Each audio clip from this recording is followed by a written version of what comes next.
Je suis Fabrice Guiberto, nous sommes à Château-Queffréa, dans la plaine de la Becca. Nous sommes à 1000 mètres d'altitude, sous la pergola et au cœur du vignoble. Je suis en charge de toute la partie production de Château-Queffréa, de la vigne, des vins. Je suis œnologue, mais je me définis avant tout comme un vigneron, puisque le vin provient de la vigne et la qualité d'un vin provient à minima à 95% de son terroir. Donc pourquoi le miel? Le miel et ce partenariat avec l'atelier du miel tombait sous le sens puisque déjà je connais la réputation et les produits de l'atelier du miel qui sont vraiment handcrafted et un petit peu à l'image et également des vins que nous réalisons à Château-Queffréa où il y a vraiment une notion de terroir dans les miels de l'atelier du miel. Et pour moi, installer des ruches sur la propriété était quelque chose qui tombait sous le sens, puisqu'il y a d'une partie la symbolique de l'abeille, mais les ruches aussi ont un grand avantage technique qui est que les abeilles, en butinant, pollinisent les vignobles. Donc nous avons décidé d'installer les ruches au cœur de notre vignoble.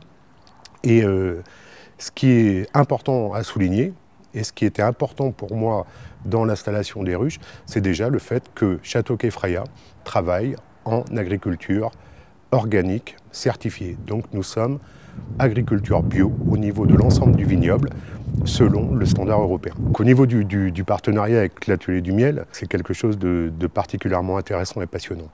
Pour quelle raison? Parce que d'une part, j'ai rencontré des gens passionnés, une équipe qui est très jeune, qui a vraiment envie de développer cette activité de miel, qui est très attachée aux valeurs du terroir, mais qui aussi s'inscrit dans la volonté de toujours vouloir bien faire les choses. Et c'est vrai que quand les abeilles et l'apiculture nécessitent tout de même beaucoup de disponibilité. Et c'est vrai que quand on voit les équipes débarquer chez soi, au cœur du vignoble, à 1 h du matin, forcément, c'est là qu'on se rend compte qu'il y a et d'une part un attachement, et d'autre part une volonté, et puis c'est comme ça qu'on crée des liens, voilà tout simplement. Quelle est la différence entre la France et le Liban, puisque j'ai aussi des ruches en France? Je dirais que le terroir change complètement. Si je devais faire la comparaison entre la France et le Liban, forcément en France on va avoir une plus grande production puisqu'il y a beaucoup plus longtemps d'espèces végétales et le climat n'est pas du tout le même. Mais ce que j'ai remarqué, c'est que le miel libanais, en particulier celui de Queffréa, que nous avons eu la chance de déguster à plusieurs reprises, met vraiment en évidence cette puissance qu'apporte le terroir.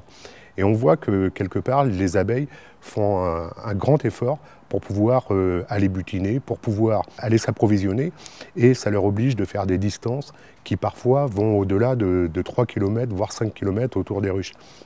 Et ça se traduit par peut-être beaucoup moins de quantité, mais avec des qualités que je trouve plutôt exceptionnelles. Et le fait d'avoir installé ces ruches au cœur du vignoble, notamment avant la floraison des vignes, a donné une personnalité particulière à cette cuvée de miel. Jusqu'à présent, nous avons 10 ruches, avec forcément l'envie de pouvoir doubler les quantités à terme, puisque l'expérience était tellement intéressante en termes de biodiversité, en termes d'impact sur le vignoble, en termes de qualité de miel, que effectivement nous souhaitons particulièrement continuer ce partenariat et puis aller beaucoup plus loin, puisque Château-Queffréa, c'est quand même 300 hectares de vignes. Et l'objectif prochain, je pense, sera peut-être de montrer sur une même propriété viticole quelles sont les différences qualitatives de miel en termes de signature en fonction des différentes altitudes. Puisque là, nous avions installé les ruches à peu près à 930 mètres d'altitude et le projet, ça serait peut-être d'installer des ruches jusqu'à 1100 mètres d'altitude et voir un petit peu quelles sont les différentes espèces butinées en fonction des niveaux d'altimétrie. Alors en termes de satisfaction par rapport aux résultats, je peux être que satisfait. Certes, la quantité n'est pas au rendez-vous, mais la qualité dépasse nos espérances. Donc, arrivé à un moment, ce n'est pas la quantité sur laquelle il faut se focaliser, c'est surtout sur les qualités et surtout sur la signature gustative du miel que l'on va obtenir derrière. Il y a un grand parallélisme à faire entre l'apiculture et la viticulture. Je vois que ce sont souvent mes parcelles de vignes qui produisent le moins de quantité de raisins qui sont souvent les plus qualitatives. bah, le miel c'est la même chose.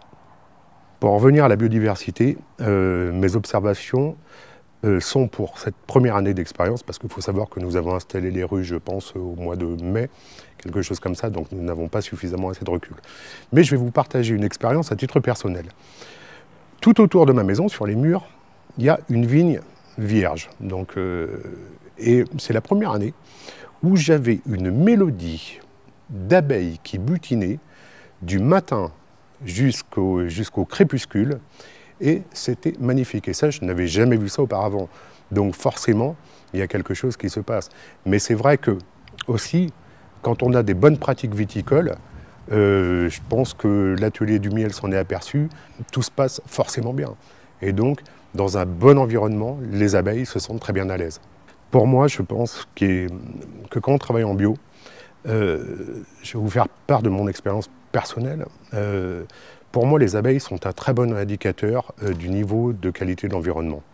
Puisque si on se pose la question de savoir comment réagissent les abeilles par rapport à leur environnement, on va se rendre compte de la qualité de ce dit environnement.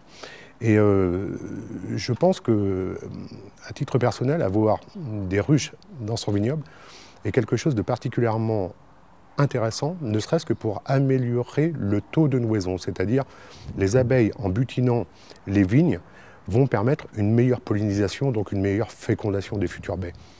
Et c'est une expérience à renouveler. Mais il faut savoir que bon, l'abeille, au-delà du fait qu'elle produise du miel, elle a un symbole particulier.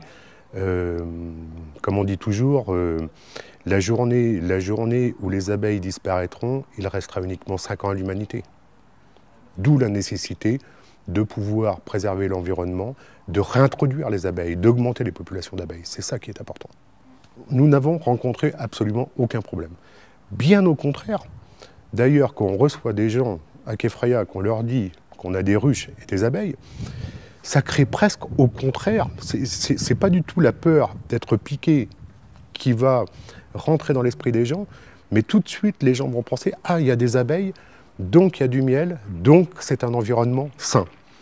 Et j'ai eu aucune réticence à l'installation des ruches. Et d'ailleurs, il y a même des gens qui sont allés voilà, les visiter à 15 mètres de distance et personne n'a été piqué.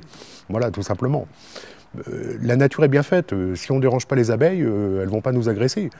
La seule manière de se faire piquer par une abeille, c'est en allant les déranger, tout simplement.